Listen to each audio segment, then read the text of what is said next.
విమర్శ వినడానికి అంగీకరించదు. ఎవరికైనా అంతే. అట్లా కాకుండా ఒక మహత్తరమైన మహనీయ తత్వాన్ని చెబుతున్నా కనుక అందరూ కంట్రోల్లో ఉంటారు. అట్లాగే విద్వనీయుడు బ్రహ్మ విద్వనీష్ఠుడు అనగా ఆ స్వస్వరూపానుసంధానానికి వెళ్ళాడు. స్వరూప సంధానంలో ఉన్న మనం అందరం మీ స్వరూపం నాకు నా స్వరూపం కనబడతానే ఉన్నారు కదా. ఇది స్వరూపానుసంధానం. కూర్చున్నాం ఇక్కడ. స్వస్వరూపానుసంధానం. ఈ స్వస్వరూపం ఏది? స్వరూపం దేహం. ఈ దేహంలో మూలంలో ఉన్న స్వస్వరూపం ఏది? ఆ స్వస్వరూపమే బ్రహ్మ విద్వనీయుడు, బ్రహ్మ విద్వనీష్ఠుడు. ఇంకా పొందాడు. అక్కడ చెప్పిన దానికి ఇక్కడ చెప్తాడు చంద్రుడు గీతలో.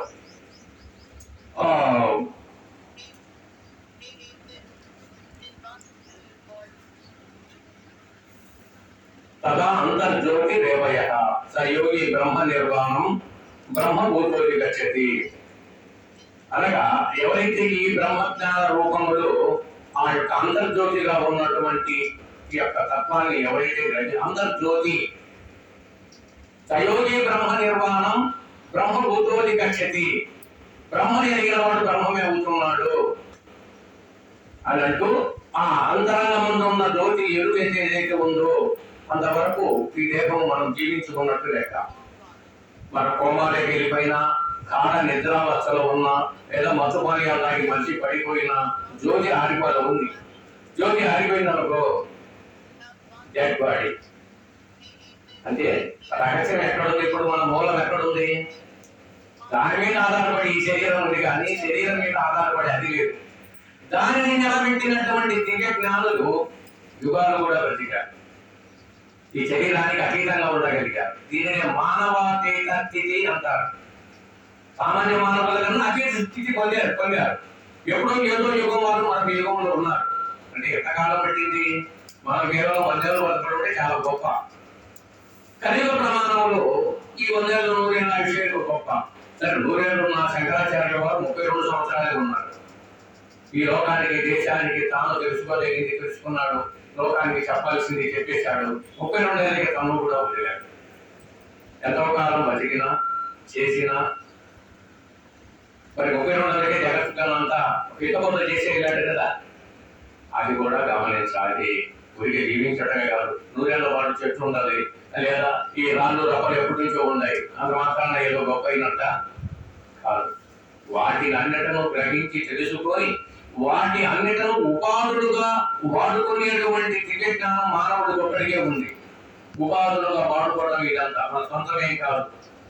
ఎవరికి వారు వాడుకొని వెళ్ళిపోతున్నారు, రాబోయే వాళ్ళు వాడుకుంటున్నారు. ఉపాధి జీవించడానికి ఉపాధులు. ఇది ఈ ప్రకృతి.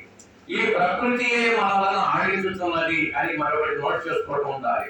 నేను కష్టపడ్డాను, నేను జీవిస్తున్నాను అనుకుంటున్నాను. ఈ కష్టపడటానికి జీవించడానికి కూడా ప్రకృతి ఆడిస్తుంది నిన్ను అనేది ఒక ప్రమాణం. అంటే ప్రకృతి ఎలా ఆడిస్తా ఉంది?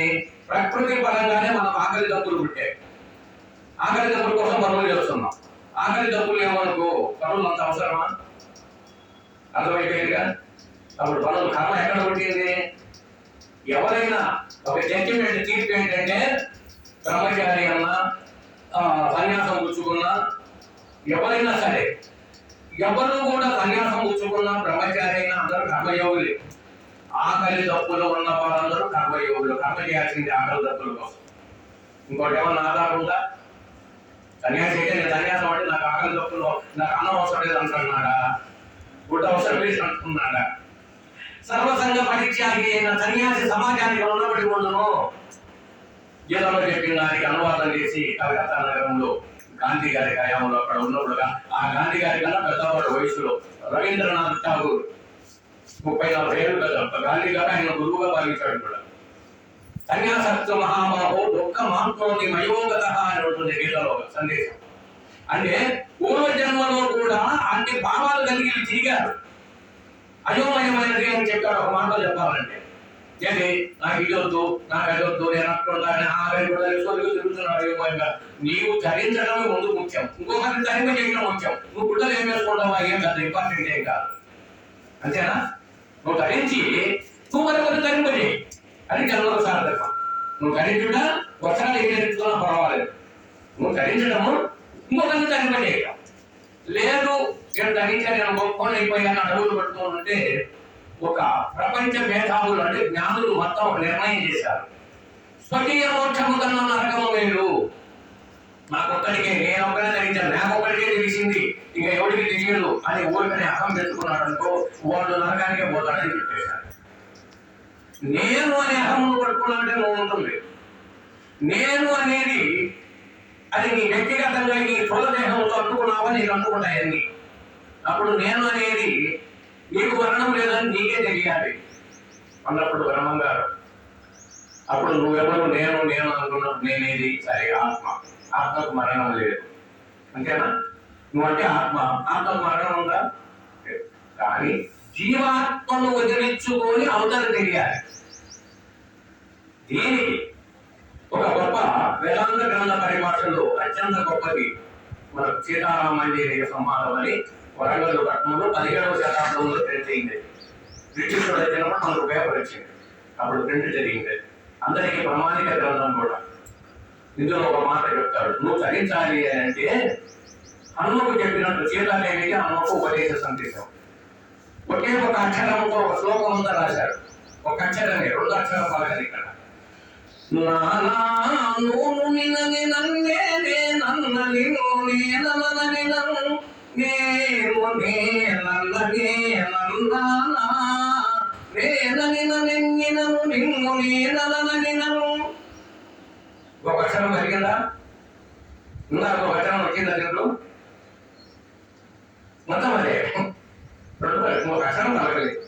మహాపండితులకు మేధావులకు ఆశ్చర్యంగా ఆ శ్లోకం అర్థం కానీ ఆ రచన సందర్భం కానీ ఇప్పటికీ పొగుడుతారు సభల్లో. ఆ పెద్ద పెద్ద పండిపోయిన సభల్లో కూడా ఆ శ్లోకాన్ని ఎప్పుడైనా చదివిన ముఖ్యమైన విషయాల్లో ఒక అచల సాంప్రదాయం బోధలు ఈ యొక్క ద్వైతము అద్వైతము పరిపూర్ణము ఒకే ఒక శీర్ష పద్యంలో మొత్తం చెప్పాడు. దాంట్లో ద్వైతము దాంట్లోనే ఉంటుంది, అద్వైతము ఉండాలి, ఆఖరికి పరిపూర్ణం కూడా చెప్పేసేస్తాడు. ఇక్కడ నానానోరుని నేనే సర్వము సమస్తము అని అంటే ఇంకా అప్పుడు నువ్వు మేమంతా ఎవరు? దాంతో నువ్వు ఉన్నవాడు. అంటే అధిష్టానం నేనే ఉన్నా, నా అధిష్టానంలో మీరందరూ లేచి తిరుగుతున్నారు ప్రాణాలు పోతుంది. మళ్ళీ ఎక్కడికి పోతాను దేహాలు పోతే? అవ్యక్త నిధనాన్ని తత్రగా పరిదేవన. అవ్యక్త నుంచి వచ్చావు, మళ్ళీ దానికి వెళ్తావు. ఎందుకు తత్తర పడుతున్నావు? నువ్వు ఏమైపోతున్నాయో ప్రాణం పోతుంది అనుకుంటే అవ్యక్తాన్ని భూతాన్ని వ్యక్త మధ్యాన్ని భారత అవ్యక్త నిధనాన్ని తత్రగా పరిదేవన. ముందు పుట్టకముందు ఎక్కడున్నావు? అక్కడి నుంచి వచ్చావు. ఈ శరీరం పోతే ఎక్కడికి పోతావు? ఉద్యోగానికి పోతావు.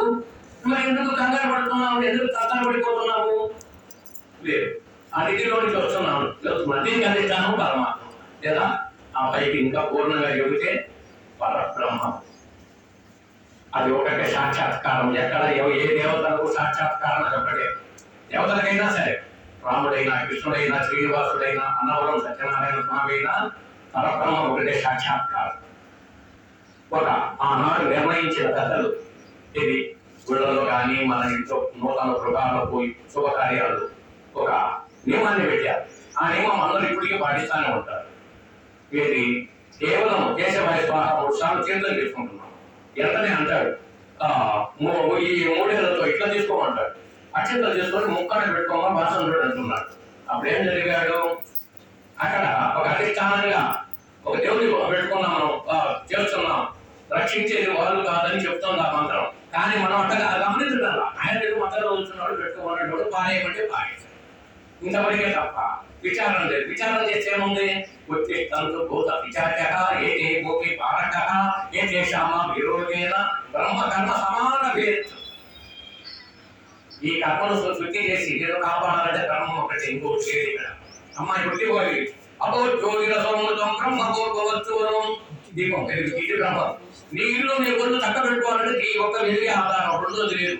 దానికి బ్రహ్మమే మూలం. సాక్షాత్కారం అయింది. గురువే బ్రహ్మ, గురువే విష్ణు, గురువే మహేశ్వరుడు. గురు సాక్షాత్కారం బ్రహ్మ. సాక్షాత్కారం పరబ్రహ్మ తప్పక ఎవడు లేడు, ఏ దేవుడు లేడు. ఏ దేవుడు నువ్వు పెట్టుకున్నా ఆయన పేరు చదవాల్సిందే, ఆ బ్రహ్మం మీద చెప్పాల్సిందే. అప్పుడైనా కొత్త ఇల్లు పెట్టుకున్నా అప్పుడైనా బ్రహ్మడు లేదా శుభకార్యం. శుభకార్యంలో కూడా ఈ భక్తి దీన్నే పూర్తోచ్చాటన అంటారు. అంటే ఇప్పుడు ఎవరు పెట్టారు ఆఖరికి? అన్ని కర్మలకు భయంకరమైన ఈ పృథ్వీలో అనేక జీవకోటి పుట్టి ఎన్ని గిట్టి జరుగుతున్నాయో అన్ని నిశ్శబ్దంలోకి వెళ్తున్నాయి, మళ్ళీ వస్తున్నాయి, నిశ్శబ్దంలోకి వస్తున్నాయి. నిశ్శబ్దమే అన్నట్టుకు అదే చాలా. ఈ జగత్తును జీవకోటిని ఏలుచున్నది నిశ్శబ్దం. నేను ఒక ప్రశ్న చేశా, ఈ జగత్తును నిశ్శబ్దం పరిపాలిస్తుందా, శబ్దము పరిపాలిస్తుందా అంటే ఒకవేళ అది ఇది చెప్పినా నిరూపణ చేయడమే కొంత కష్టం. అన్ని నిశ్శబ్దం నుంచి వచ్చాయి, మరి నిశ్శబ్దమే వెళ్తున్నాయి. పరిపాలించేది మరి విడుదల చేసింది కూడా నిశ్శబ్దమే. సరే, అదే కొద్దిగా కన్ఫ్యూజ్ గా ఉండొచ్చు. అందుకని పెద్దలు ఇంకా దగ్గర చెప్పారు, నిద్రావస్థలో సుసూప్తి అవస్థలో ఉండడం, మళ్ళీ దేవుడు లెగిసి రావడానికి సుసూప్తి మూలం, అక్కడి నుంచే లెగుస్తున్నాం, మళ్ళీ సుసూప్తిగా వెళ్ళిపోతున్నాం. ఈ రెండవ అవస్థలకు తల్లి ఎవరు అంటే సుసూప్తి అవస్థ, జాగ్రత్త, స్వప్న, సుసూప్తి. ఈ మూడు అవస్థలే కదా జగత్తంతా ఆఖరి కడతేరిపోతా ఉంది. ఈ మూడు అవస్థల నుంచి నాలుగో అవస్థకి వెళ్ళడమే పూర్తిగా సాంఖ్యయోగం, అనగా మహాకారణం. తురియ అవస్థ అమనస్క యోగం, అనగా మనసు లేని స్థితి. మనసు లేదు. ఆనందం మన సంకీర్తన పాడిన మహనీయులందరూ ఆనందమున దేహము వదలి సృష్టిగా నీ నామమునకు ఏమి ప్రభావము నేనే మనితల పూజుదురా. ఓ రామ నీ నామం ఎంతో రుచిరా, ఎంతో రుచి, ఎంతో రుచి రుచిరా. ఆనందమున దేహము మరచి ఆయన శృతి తప్పెనరా. మనసు పరాధీనం. ఈ మనసు పరాధీనమైనప్పుడు ఆసుడుగా అందుతుంది. మనసు ఇహాధీనం ఉన్నంత వరకు ఎప్పటికీ ఏం దక్కదు. నీ మనసు పరాధీనం కావాలి. సృష్టి రహస్యం ఒకరిది. నీకు అద్వితీయమైన ఆనందం వచ్చినప్పుడు నీ మనసు పరాధీనమైంది. ఏదో తనపై ఆనందపడిపోయావు అనుకో, మనకి ఏదో కోరుకున్నదో లేకపోతే మరొకటో మనకు అత్యంత అనుకోని గొప్ప మంచి మనం జరిగిందనుకో మనసు ఆనందపడిపోతుంది. అప్పుడు దేహేంద్రియాదులని శృతి తప్పుతాయి. మత్తు పానీయాలు కూడా ఎందుకు తాగుతున్నారో తెలుసా? దేహేంద్రియాలు పట్టుతో తప్పుకుంటాయి. అదే ఆనందం. ఆనందం కోసమే తాగుతున్నారు. మత్తు పానీయాల్లో కూడా మా పట్టు తగ్గుతుంది. దేహేంద్రియ బాగా తాగిన వాడికి చూస్తున్నాడు కదా అటు ఇటు, మరి పట్టుతున్న ఎక్కడుంది బాడీలో? అనగా ఆ మత్తు కలపాడి ఆనందానికి అలవాటు పడి దాన్ని వదిలిపెట్టలేకపోతున్నాడు, అది కోరుకుంటున్నాడు. అయ్యే తాగడానికి కదా అప్పుడు చెప్పడం లేదు, లేకపోతే నలుగురు కదా మర్యాదలు లేవు. కానీ ఎందుకు ఇష్టపడి ఉన్నాడు? ఆ మత్తే. ఇంకేమన్నాడు? ఆనందం ఉన్న దేహం వదిలి ఆయన శృతి మనసు ఈ దేహాన్ని వీడి పరాధీనమైంది అని వీడి పూర్తిగా ధరించాక కంచంలో గోపన్నం పాడినటువంటి పాట గోరామని నామం ఎంత రుచిగా అంటే తిరిగి వచ్చాక పాడాడు. 12 ఏళ్ళు జైలు శిక్ష అనుభవించాడు. అందుకోసము ఇట్టి స్థితి ఆయనకు 12 ఏళ్ళు టైం పట్టింది. తనకు తాను ఆత్మ పరిశీలన చేసుకున్నాడు. ఇప్పుడు 12 ఏళ్ళు పూర్తయ్యాక తను స్వయంగా ఆత్మ పరిశీలన చేసుకున్నాడు. ఇన్ని సంవత్సరాలు పట్టింది కదా, ఇంకా నన్ను ఇక్కడ నుంచి విడిపించేది ఆయన కోసం చేశాను, ఆయన కాపాడతాడు, ఆయనే చేస్తాడు, ఆయనే ఇప్పిస్తాడని ఒక పట్టుదలతో ఉన్నాడు. ఇది ఎంతవరకు అన్నట్టు తప్పు నాదా అయిందా? దేవుడిది తప్ప, నాది తప్ప? ఒక ఉన్నతమైన వేలాంగాలు చదివిన పండితుల కుటుంబంలో పుట్టాను, బ్రాహ్మణుడు అయింది, నేను కూడా ఎంతో విద్యావంతుని. కానీ నేను చేసుకున్న నిర్ణయంలో తప్పు ఉందా, లేకపోతే దేవుడిలో తప్పు ఉందా? మరి నా దేవుడు విడిపిస్తాడు. ఇప్పుడు ఈ చీకటి గదిలో పోవటమే మన జీవితం. అప్పుడు పాడాడు, ఏమిరా రామా నేరమేమి రామా, ఏమి రామ ఇలాగో కష్టమో, నీ మహిమో నా ప్రారబ్ధమో. ఏమిరా రామ ఉండలి శయనా. ఎర్రబాబు ఒకసారి కలుసుకున్నాడు. గీతలో ఉంటుంది, వాసుదేవ సర్వమితి సమహాత్మా సుదుర్లభ. వాసుదేవుడు ఈ సమస్త ఎన్నుబాములో క్షీణించిన వాడి నేనే, అట్టి సత్యాన్ని తెలుసుకునే వాడే మహాత్ముడు. అటువంటి వారు చాలా దుర్లభంగా ఉంటారు అర్జున అనే పదానికి కుండలి శయనాన్ని శయనించిన వాడు. ఒక దివ్య చైతన్యం ఉంది, అది నడిపిస్తాను జ్ఞానం. మనం ఏం గోవ ఆధారంతో ఎక్కడాల్సిన అవసరం లా అని ఉంటేనే ఈ దేహం నిలబడి ఇంత యోగ్యతతో ఉంది. వేదంగ రక్షక అన్న తేజనాందని ఉండగా పంకజలోచన శంకర వినుత సంకటమును పాపవే పుంగముతో ఎగిరా రామా. నా వల్ల నేను లేదా ఏమొచ్చింది నాకు? ఎవరు కాపాడతాడు? ఏదో కొన్నాళ్ళు ఎవడో సొమ్మని కొడుకుతూ తిరిగావు రామా, నీ తండ్రి దశరథ మహారాజు ఏమైనా జయించాడా? నేను జయించాను. నేను ఎంతదాకా పట్టుకుంది? ఏమీ లేదు. జరిగిన సంఘటన కనుక మన హృదయాంధ్రాలతో పరిశీలన చూడాలి. మేము అందరికి ఏదో వచ్చాం చేసాం అని దండం పెట్టుకున్నాం, అది ఏదో గొప్ప ఘనకార్యం లేదంట. ఆయన ఎంత కష్టపడి ఎంత పరమభక్తుడు అయ్యాడు. అప్పుడు రామ రామ అనుకుంటా పడిపోతానని అర్ధరాత్రి పాడాడు, అర్ధరాత్రి బాకీ కట్టాడు. రామ లక్షణలు ఈయన అర్ధరాత్రి పాడాడు, అర్ధరాత్రి పాడి ఎందుకు ఒప్పుకున్నాడు. తప్పు నామని ఒప్పుకుంటే చిక్కిపోతున్న చెడులోన అని ముక్తిగాన విలాసంలో రాశాడు కొంతమంది. నీవు ఇదంతయు నాది నేను అన్నప్పుడే దాన్ని మనకు ఈ ఇంట్లోనే ఉంటాయి. అడిగిపో ఈ పనులతో ఈ పనులతోనే పడతాం, అడిగిపో.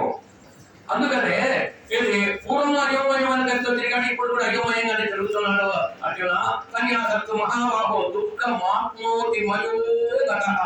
దీర్ఘాలు తీశాడు. మయం అంటే అయోమయమైన గతి. ఒకప్పుడు తిరిగాడు, ఇప్పుడు తిరుగుతున్నాడు అట్లాగే. అందుకని ఇక్కడ ఆ రకంగా ఆయన గట్టిగా ఎప్పుడైతే అన్నాడో గట్టి పారేసేశాడు. అట్టి గమనము మనందరికీ ఉన్నట్టు కాలం విలువైంది. ఏ టైంలో ఏ రకంగా ఈ దేహాంతరాలు ఉంటాయో కూడా చెప్పలేదు. పైగా కాలుష్యమైన మార్పు రాని మరొకటి రాని కొన్ని దేశాలకు అంతరించిపోయే దేశాలు వచ్చాయి. మనకు కూడా ఒక 2 నెలల నుంచి విపరీతంగా యాక్సిడెంట్లు జరిగాయి. విపరీతంగా నాకు తెలిసి, నాకు ముఖ్యంగా తెలిసిన వాళ్ళు ఇప్పుడు 4 మనుషులు మన దగ్గర యాక్సిడెంట్. మా అన్నయ్య చిన్నోడు 2 కార్లు పెద్ద బ్యాండేజ్ 10 రోజుల నుంచి 2 కార్లలో ఇంకే దవా బ్యాండేజ్ పాపం వాడి చూస్తే చూడలేకపోతున్నాం. యాక్సిడెంట్ ఎన్నో జరిగాయి. ఎంతో మంది. కారణం ఏంటంటే ఆ పీరియడ్. ఒకటి మాత్రం సూచన మనకు ఆధ్యాత్మికంగా తెలియడానికి. కాళికాంబ శతకంలో చివరి కాలజ్ఞానం ఒకటి ఉండాలి. చివరి పేజీలో ఉంటే శని మీనరాశిలో ఉన్నప్పుడు ఈ ప్రమాదాలు తప్పకుండా జరుగుతాయని రాశారు. ఇప్పుడు మీనరాశిలోనే ఉంటాడు శని, వచ్చి కూడా 7-8 ఏళ్ళు అవుతుంది. దాంట్లో కూటమి ఎక్కువగా దుష్ట కూటమి కూడా జరుగుతుంది. రాహుకేతువులు కూడా అక్కడే ఉన్నారు. అలాంటప్పుడు ఈ ప్రమాదాలు జరుగుతాయి. మళ్ళీ ఆయన అక్కడికి రావడానికి 30 ఏళ్ళు పడుతుంది. శనికి అంత ప్రభావం. అందుకనే ఆ ప్రభావం చూపించింది. అక్కడ యుద్ధాలు జరిగాయా దారుణంగా, ఇక్కడ కూడా భయంకరంగా. అందుకనే ఈ ఇంతవరకు ఉన్నాం కదా అని ఏదో తెలుసుకున్నామని కాదు. కాలం విలువైంది. ఉన్నదంతా పుణ్యకాలంగా భావించి పుణ్యాత్మంగా ఏదో మనం జీవించడానికి ఈ శరీరంలో ఉన్నటువంటి యొక్క దేహేంద్రియాలు, సకల ఇంద్రియాలు కూడా ఆ భగవత్వంతో ఆలాపంతో వచ్చాము, కూర్చున్నాం. ఇది గొప్పది. ఇంతకన్నా ఖరీదైంది లేదు ఈ భూమి మీద. ఇట్టి జ్ఞానానికన్నా ఖరీదైన మనం ఉందా? ఒక జ్ఞాని సమర్థానికి అధిష్టానం కాకాడు. బ్రహ్మర్షులయ్యారు, దేవతలు కూడా వారికి దాసోహం పలికారు. ఇక్కడ నారదో రజకో పుత్ర అనే ఒక శృతి ప్రమాణం. రజకుడు ఎవరు కాగాలి. కానీ వైకుంఠం వెళ్ళినా కైలాసం వెళ్ళినా వాళ్ళు కూడా ఆహ్వానించి కూర్చోన్నారు అని ఉన్నారు. దేని వల్ల? జ్ఞానం వల్లనేగా. ఆయన పాడినా విన్నా చెప్పినా నారద సూక్తులు ఇప్పటికీ ఉన్నాయి కొన్ని గ్రంథాలు. ఆ తత్వంతో ఉన్నాడు కనుకనే పొందగలిగాడు. దేహాతీతంగా ఉండగలిగాడు. యుగాలు ఉన్నాడు. అందుకని ఇంతకన్నా ఖరీదైన ఏమన్నా ఉందా? ఇష్టమంతా ఉపాధిగాను వాడుకోవడానికి ఏదో కొద్దిగా పొలం సంపాదించే ఏదో గొప్పలమైనట్టు అనుకుంటున్నాం. ఏదో బంగాళాల కంటే ఏదో గొప్ప అనుకుంటున్నాం. ఈ ఇష్టమంతా నువ్వు హాయిగా వాడుకోవడానికి కొనాల్సిన అవసరం ఉందా? కానీ ఖర్చు లేదు. ఇష్టమంతా అంతేనా? పడుకోవడానికి ఉంది. దీనికి ఏమన్నా నువ్వు అటు తిరగడానికి లేదని ఎవరన్నా అంటారా? వాళ్ళని నువ్వు ఎక్కడ ఆనందంగా ఉండాలంటే అక్కడ ఉండొచ్చు. అది నేను అని కట్టడి చేసుకొని ఏదైతే పెట్టుకొని ఉన్నామో అక్కడే పెట్టుకుంటాడు ఆయన. అంటే ఇది నాది, నా బలగా నేను, నా బోధ అన్నప్పుడు అక్కడే ఉంటాడు. ఇవన్నీ కూడా కేవలం వ్యావహారికం. అందుకనే భగవంతుడు పంచభూతాత్మకమైన ఈ సృష్టి అంతా మనకు ఉపాధిగా ఇచ్చి దేహం కూడా ఉపాధి. ఈ దేహం ఉపాధిగా ఏదో ఎంతకాలం ఉంటామో అంతవరకు ఉంటాం, లేకపోతే తీసుకెళ్ళిపోతున్నాం. ఇక్కడ ఎవరిని కూడా ఎవరు ఎందుకు తోడయ్యారు, ఎవరు ఎందుకు విడిపోతారు, ఎవరి పయనం ఎందాకో, ఎవరి గమ్యం ఎందాకో తెలియదు ఎవరికి, అడుగకు ఎవరిని. వాళ్ళు తెలిసే కదా చెప్పేది. పాట ఉంటుంది, అర్థమేముందా? ఓ బాటసారి ఇది జీవిత రహదారి, అర్థమైంది కదా? ఆ మాట అర్థానికి ఏం చెప్పాడు? ఎవరు ఎందుకు తోడయ్యారు, మరి ఎందుకు విడిపోతున్నారు? ఈ ప్రయాణం ఎంతవరకు జరుగుతుంది? ఈ ప్రయాణం ఎవరికేం తెలుసు? పూర్తిగా చెప్పగలమా? చెప్పలేదు. అందుకనే తెలియదు ఎవరికి, నువ్వు అడగకు ఎవరిని. అడిగితే వాళ్ళు తెలిసే కదా నేను చెప్పేది. నీకు తెలియలేదు, వాళ్ళకు కూడా అంతే. ఆ విషయంలో మనకు తెలియవలసింది ఒకటే, జీవాత్మకు పరమాత్మ ఒకటే. ఆ పరబ్రహ్మం అనేది సాక్షాత్కారం త్రిమూర్తులతో సహా వారి కూడా సాక్షాత్కారం పరబ్రహ్మమే. ఇంకొక పరమ రహస్యం సాంఖ్య యోగంలో ముఖ్యంగా తెలుసుకోదగింది మన శ్లోకంలోనే ఒకటి ఉంటుంది. గురు ప్రార్థన శ్లోకాల్లో అధికాన్ని రెండో శ్లోకమే ఇది. అఖండ మండలాకారం వ్యాప్తం ఏన చరాచరం తత్పదం దర్శితం ఏన తత్మయే శ్రీ గురవే నమః. అఖండ మండలాకారం, అఖండమై ఉన్నది, ఖండ లేదు. వ్యాప్తం ఏన చరాచరం తత్పదం దర్శితం. ఆయన శిష్యుడికి గురువు ఏం చెప్తున్నాడు? దాన్ని దర్శించు. ఈ రెండే సాక్షాత్కారాలు. అటు పరబ్రహ్మము, ఈ శబ్ద వాంగ్మయానికి అధిష్టానం ఏమైతే ఉంది, ఏది ఉంది అది నీకు మూలమై ఉంది. ఈ రెండే దర్శనం ఉన్నాయి, ఇంకా దర్శనాలు లేవు. అందుకనే యోగుడు సిద్ధులు త్యాగం చేసి ఎంతో గొప్పగా తపస్సులు చేసినా అది దర్శించగలిగారు. అంటే ఒక శబ్దం రామనామంతో రాముడే కనిపించేటట్టు మనకు ఉన్నది దర్శనం. శివనామంతో చేసేందుకు శివుడే దర్శనం. ఆ శబ్దంలో ఉన్న రహస్యం అదే. నువ్వు ఆ రూపంగా అనుకుంటే ఆ దర్శనం, ఈ రూపంగా అనుకుంటే ఏదైనా పరమాత్మ ఒకటే, ఈ రూపాలన్నీ అనేకంగా. ఓంకారం అనే అక్షరం ఒకటే, కానీ ఎన్ని భాషలుగా మారింది, ఎన్ని రకాలుగా చెప్పుకుంటున్నాము. ఓ సున్నా కూడా పలకల గీతలో. ఓం ఇచ్చేకాక్షరం బ్రహ్మ వ్యాహరం మామనస్వరం యః ప్రయాతి గజందేహం సగయాతి పరమాం గతిం. ఓం ఇచ్చేకాక్షరం, ఒక్క అక్షరమే ఉన్నది, అది బ్రహ్మమై ఉన్నది, ఓంకారం. హిందీ అక్షరాన్ని చూడండి, మన తలకాయ ఓంకారం. హిందీ అక్షరం చూశారు కదా, ఎక్కడ ఉంటుంది? ఇక్కడ చిన్న చుక్క పెట్టి చంద్రమంత పెడతాడు, ఇది మూతి ఒకటి, మళ్ళీ ఇక్కడ మూడు ఆకారంలో ఇక్కడ తీసుకొస్తాడు. అనగా ఇక్కడ నుంచి మూతి ముక్కు పెట్టి నోరు ఇక్కడ పెడతాడు, తీసుకొచ్చి ఇక్కడ పెడతాడు మళ్ళీ దాన్ని. మన తలకాయ ఓంకారం. మన ఓ అయినా కానీ పైకి ఈ బ్రహ్మ కపాలానికి ఒకటి పెట్టాడు పైన. బ్రహ్మరంధ్రం ఉంది కదా, దశేంద్రియం, దానికి ఆ ఇష్టశక్తి అటాచ్ అవుతుంది. అదే ఆ శక్తి ద్వారానే అనేక రకాలైనటువంటి తెలుసుకునే దివ్య జ్ఞానం సంప్రాప్తం అవుతా ఉంది. ఇది అంతయు కూడా శరీరానికి ఆకలి తప్పుడు శరీరానికి అవసరం, ఆత్మీయం అవసరం, దానికి ఇష్టశక్తి అవసరం. అయితే దాని వల్ల ఎలా కుదురుతుంది? మనకు తింటేనే కదా మనకు ఒళ్ళు పెరుగుతుంది అనుకుంటున్నాం. తిన్నందువల్ల ఒళ్ళు పెరిగింది, విన్నందువల్ల జ్ఞానం పెరిగింది ఒకటి. ఇకపోతే దీనికి అనేక రకాల జబ్బులు కానీ మరొకటి కానీ తేడాలు కానీ వస్తాయి. ఈ ఆహారం తిన్నందువల్ల ఏదో ఒకటి వస్తాయి. ఇందులో ఒక సూక్ష్మమైన ప్రమాణికం ఏంటంటే, భాగవతంలో ప్రహ్లాదుడి హయాంలో ఒక అంశం ఇచ్చాడు. నిండు పౌర్ణమి రోజు చంద్రుడి యొక్క కాంతుల వరకే ఆహారం తీసుకొని, వెలుగును ఆహారంగా తీసుకొని చెడి ఆహారం తీసుకొని ఉంటుంది, అతనే ఉంటుంది. దానికి సంతానం ఉన్నాయి, పిల్లలు ఉంటాయి, అట్లాగే ఉంటుంది. ఒకవేళ పైన సంచరిస్తూ అది ఒకవేళ గుడ్డు పెడితే ఆ గుడ్డు కింద పడకుండా ఎంతని రిక్కున తిరిగి రెండు కాళ్ళతో పట్టుకుంటుంది. కాసేపు అటు ఇటు చెప్పుకుంటూ వచ్చి పిల్లలైతాననే అతీతమైన కొన్ని ప్రాంతాల్లో ఆ పిల్లలు ఒక గూడు పెట్టుకుంటారు. మళ్ళీ పెంచుకొని మళ్ళీ తిరుగుతానే ఉంటుంది. మన ఆహారం అది ఇక్కడ ఎక్కడ ఎలా మాకండి. అందులో ఒక కథ ఉంటుంది. ఒక పక్షి ఒక చెట్టు మీద బాగా పళ్ళు ఉంటే చకోర పక్షి, ఆ పళ్ళు తిని తిన్నాము, ఇది వద్దంటారేంటి వీళ్ళు, తినడానికి బాగా ఉన్నాయని వదులుతుంది. దానికి ఇంకా పైకి ఎగిరి, పైకి అన్ని పక్షుల కన్నా పైకి ఎగిరించి దానికి పోయింది, బరువు ఎక్కింది. బరువు ఈ ఆహారం చేసుకుంటానే బరువు ఎక్కింది, వెళ్తావా. కానీ ఒక పక్షికి పిల్ల దాని దగ్గరికి ఏదో ఇంకోసారి వెళ్తే దాని దగ్గరికి ఏది పండు తిందామని వెళ్తుంది. చెరువు చాలా రుచిగా ఉండే నేను తిన్నాను అంటారు. అది తిని కూడికి వచ్చాక అది ఎగరలేకపోతుంది. తల్లి గమనించింది ఈ పిల్ల. ఆ పక్షి దగ్గరికి వెళ్ళి ఏమన్నా అక్కడ పండు తిన్నామా అంటది. నాయన ఈ తిన్నందువల్ల మనం బరువుకి ఇక్కడే ఉంటాం, పైకి ఎగరం. అందుకనే మన పెద్దలందరూ ఆ పైన విహరిస్తూ ఆ ఆరోగ్యవంతంగా హాయిగా ఆనందంగా ఉండగలుగుతాం. ఎప్పుడైతే ఈ చిన్నాములు బరువుకి ఇక్కడే ఉంటాం, అది పైగా నువ్వు కూడా అలాంటి పని చేశావు, అలా చేయి మాకు అని చెప్పి అంటుంది. చకోర పక్షి ఇక్కడ ప్రహ్లాదుడు చెప్పింది ఏంటంటే బంగార మకరంద మాధుర్యమునోడు అనే విశేష పద్యం ఉంటుంది. దాంట్లో పూర్ణేంద్ర చంద్రిక స్వరిత చకోరకం వరకునే చాంద్ర నిహారములకు పూర్ణచంద్రుడి కాంతులకే ఆహారంగా తీసుకొని ఆ చకోర పక్షి ఇంకా ఏదైనా తిందామని ఎప్పుడన్నా వెళ్ళిండాలి.